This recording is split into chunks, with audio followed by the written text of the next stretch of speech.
Hello everyone. In this video, we'll start a new chapter, and the name of the chapter is Understanding Quadrilaterals.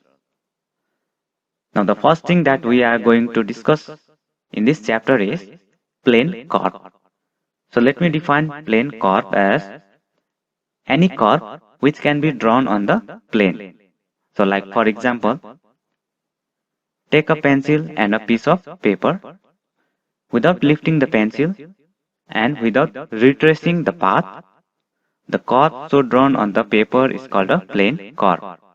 So here in the right hand side, in the cardboard, a piece of paper is taken and with a pencil.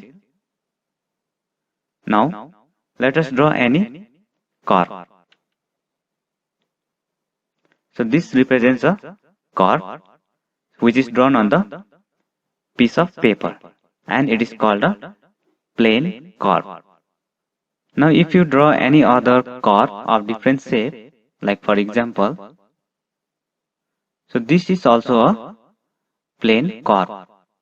So in this way we can draw triangle, straight line, circle, different types of quadrilaterals and polygons on the piece of paper. So all together we call them as a plane curve. Just now we have understood that a plane curve is any curve which is drawn on a piece of paper without lifting the pencil and without retracing the path. So here I have listed 4 plane curves which are of different shape and size. And these plane curves are divided into 4 different categories. So they are simple curve, closed curve, open curve and simple closed curve.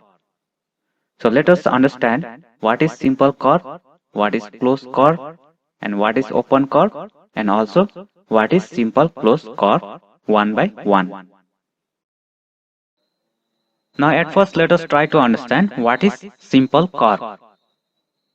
By definition, a simple curve is a curve which do not cross itself except that if you draw it, the starting and the stopping point may be same. So let us try to understand out of these 4 plane curves, which of these belong to the simple curve. So by definition itself, we came to know that this simple curve do not cross itself. Now if we consider this first plane curve and if this is the starting point of the curve, then this is the stopping point. Now it is clear that stopping point and the starting point they are not at the same, but this curve do not cross itself. So due to this reason, first plane curve belongs to the simple curve. Now here we consider the second plane curve. This second plane curve does not belong to the simple curve because this curve cross itself at this point. So there is a crossing here. So due to this reason, the second plane curve does not belong to the simple curve. Now if we consider the third plane curve here, then we can consider anywhere the starting point. So if this is the starting point, then we have to draw in this way to draw this curve, and at the same point will be the stopping point. So starting and the stopping point are same, and it is also clear that there is no crossing itself of this curve. So this third plane curve also belongs to the simple curve. Now if we consider this fourth plane curve, then from the figure it is clear that the starting and the stopping points are different, but there is a crossing here. So due to this reason, this fourth curve does not belong to the simple curve. Now what we came to know is that among the above 4 figures, only first and the third belong to the simple curve. Now let us learn about the second type of plane curve, so which we call closed curve. So this closed curve is defined as a curve which starts and stops at the same point. So for this closed curve, the starting and the stopping points are same. Now let us understand among these four types of plane curves which belong to the closed curve. Now if we consider the first curve here, and if this is the starting point, so we go in this way, and here is the end of the curve, so which we call the stopping point. So in this case, the starting and the stopping point, they are different. So due to this reason, this first plane curve does not belong to closed curve. Now here in the second plane curve, so if you consider here is the starting point, you go in this way and it cross over here, and then again at the same starting point will be the end point. So here the starting and the stopping points are same. So although it is crossing, this curve belongs to the closed curve because it is a closed figure here. And in this third plane figure also, if you consider anywhere on the curve as the starting point, then the ending point will be same. So due to this reason, this third plane curve also belongs to the closed curve. And in the fourth plane curve here, if you consider this as the starting point, you draw in this way, and here is the end point. So end point and starting point, they are at different place. So due to this reason, this fourth plane curve does not belong to closed curve. So what we conclude from here is that among the four plane curves, only the second and the third belong to the closed curve. Now we try to understand the third type of plane curve, which we call open curve. So this open curve is defined as a curve which starts and stops at different points. And also we can say that the curves which do not belong to closed curve, they are open curves. So from our previous understanding, we have already understood that the second and the third belong to the closed curve because their starting and the ending point are same. And the first and the fourth plane curve, it does not belong to the closed curve because here they have different starting and ending point. And these two curves, first and the fourth, they belong to the open curve. So what we can conclude from here is that among the four different plane curves, the first and the fourth belong to the open curve. Now we try to understand the fourth type of plane curve, which we call simple closed curve. From the name itself, we come to know that the curves which belong to this fourth type must be simple. That means there should not be any crossing like this, and it must be closed also.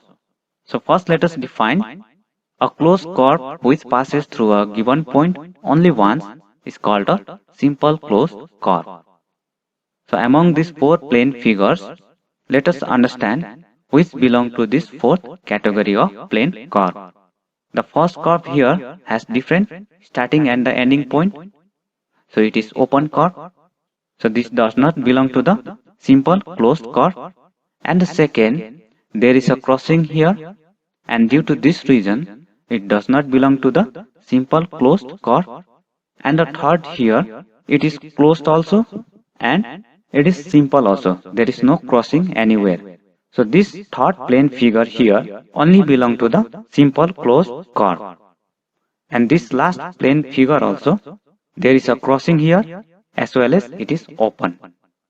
So it does not belong to the simple closed curve. So what we can conclude from here is that from the above figure, only third belong to the simple closed curve. So I hope you have understood the four type of plane curves. Now let us move on to the next topic, and the name of the topic is polygon. So first we define polygon as a simple closed figure made up of line segments. So by the definition, we come to know that polygons are simple figure and also closed figure, and while drawing the polygon, only the line segments are used. So like for example, here I have listed 6 different closed figure, and let us now figure out which of these belong to the polygon and which are not. Now if we consider this first closed figure, we can see clearly that it has 4 sides and all the 4 sides are made up of line segments. So due to this reason, this belongs to the polygon. And here in the second closed figure, so it is made up of 7 sides and all the 7 sides are made up of line segments. So this also belongs to polygon. And similarly, the third figure, which is closed, here also there are 4 sides and all the 4 sides are made up of line segments. So this also belongs to polygon. But here in the fourth closed figure, this is a line segment, but this part of the figure is not a line segment. So due to this reason, it does not belong to polygon. And the fifth closed figure is a circle. So here there is no line segment used and it does not belong to polygon. And similarly, in the sixth figure, the two sides of the shape, the line segment is used, this top and bottom, but the left and the right part of the figure, so there is no line segment. So due to this reason, this also does not belong to polygon. So from here, what we can conclude is that figure 1, 2 and 3 are polygons and the figure 4, 5th and 6th do not belong to polygons because although it is a closed figure, these are not made up of line segments only. Now depending upon the interior angle of the polygon, polygons are divided into two types. So they are convex polygon and concave polygon. So now let us understand one by one what is convex polygon and what is concave polygon. Now at first let us try to understand convex polygon.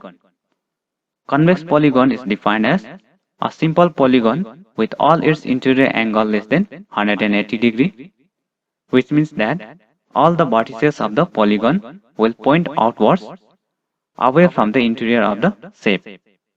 So from the definition itself, we came to know that this convex polygon will have all its interior angle which is less than 180 degree, and all the vertices of the polygon will be pointing outwards, that is away from the interior of the shape.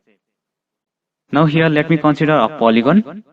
So this is a polygon having 5 sides and it has 5 interior angles. This is the second, third, fourth angle and fifth interior angle. Now at first let us try to understand what is vertex.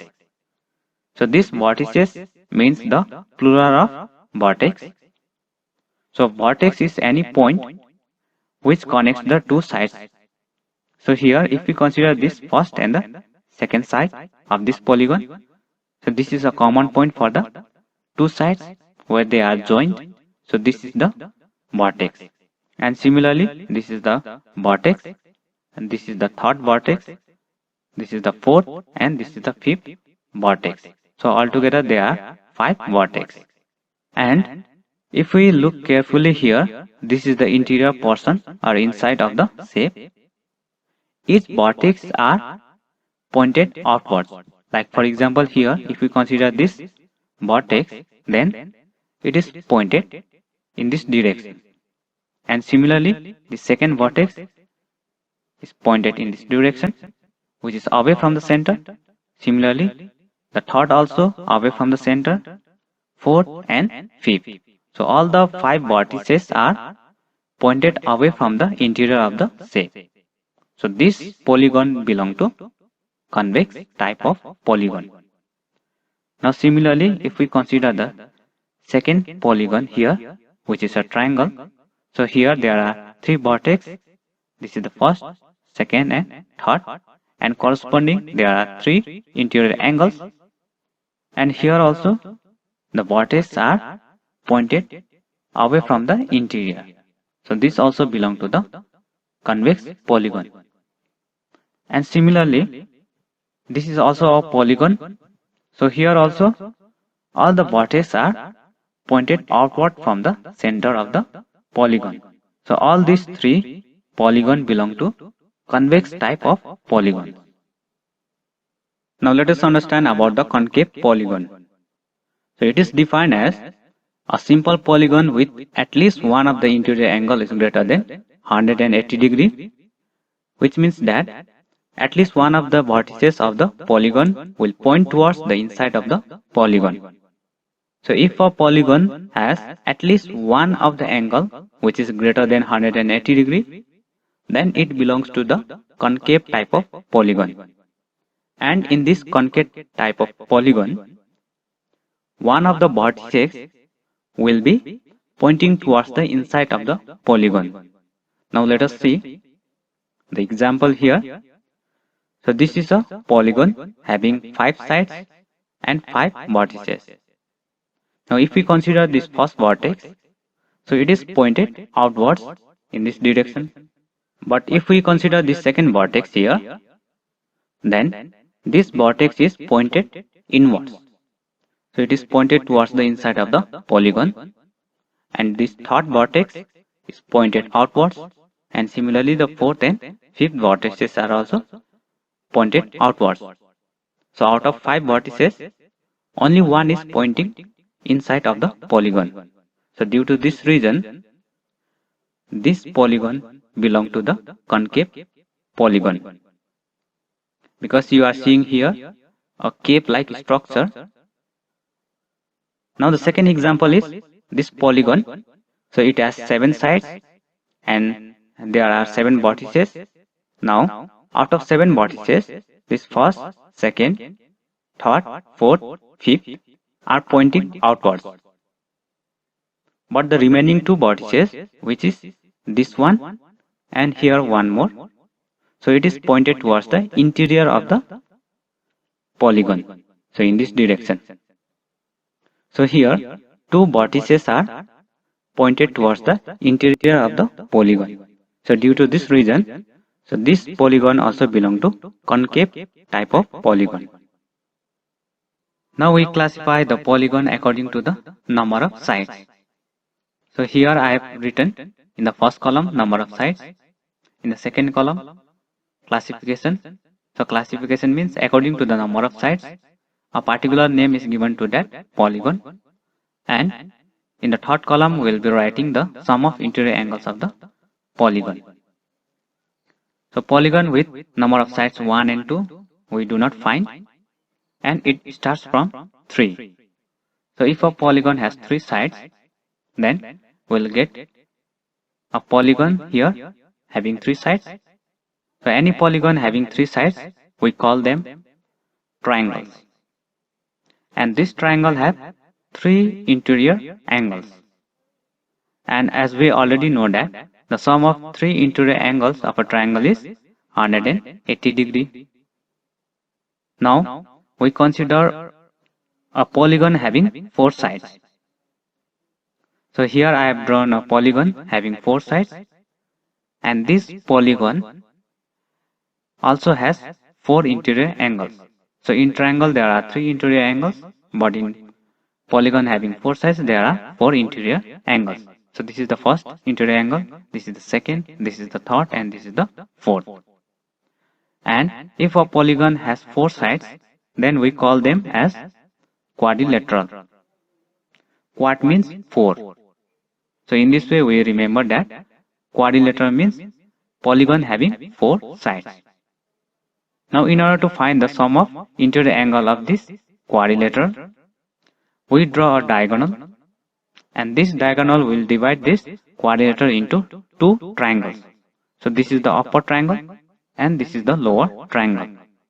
So let me give name 1 and 2.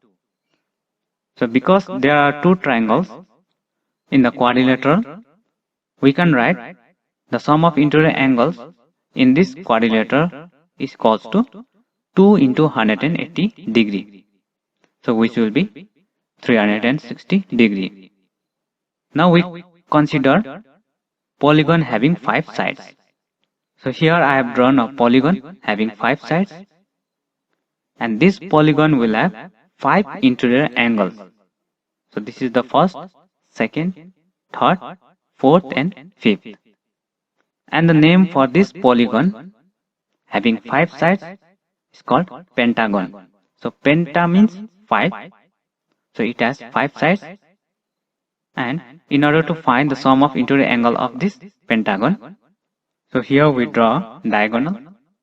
So this diagonal will divide the pentagon into 3 triangles: the upper triangle, the middle triangle and the bottom triangle.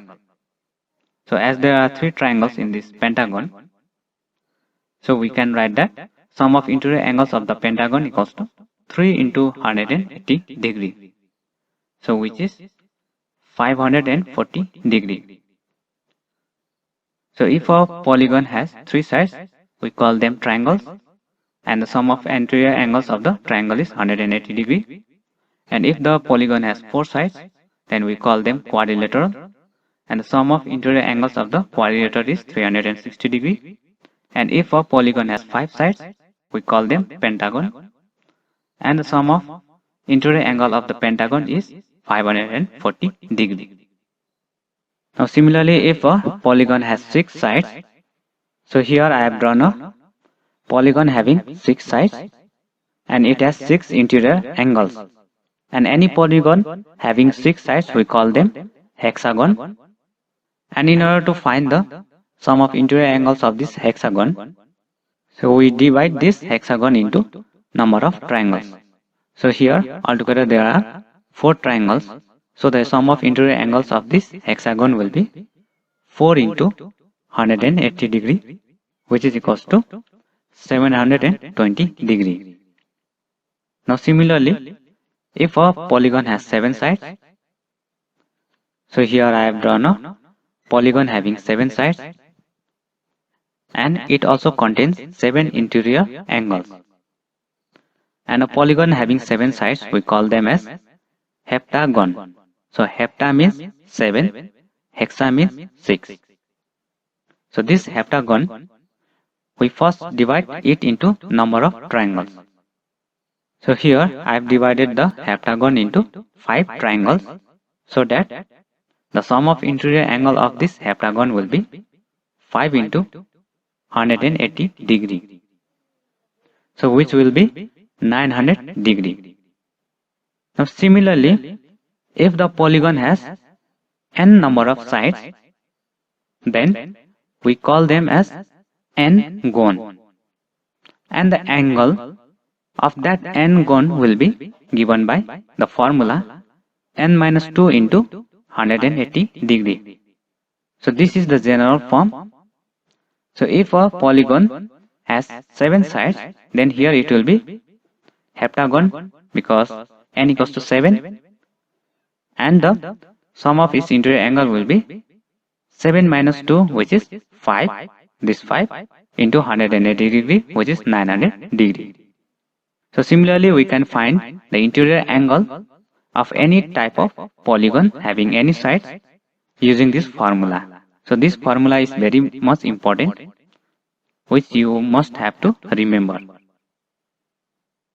Related to the formula to find the sum of interior angles of a polygon, so here I am solving one question, and the question is, what will be the angle sum of a convex polygon with 13 sides? The number of sides is given here. So with this information, we need to find the sum of interior angles of the polygon having 13 sides.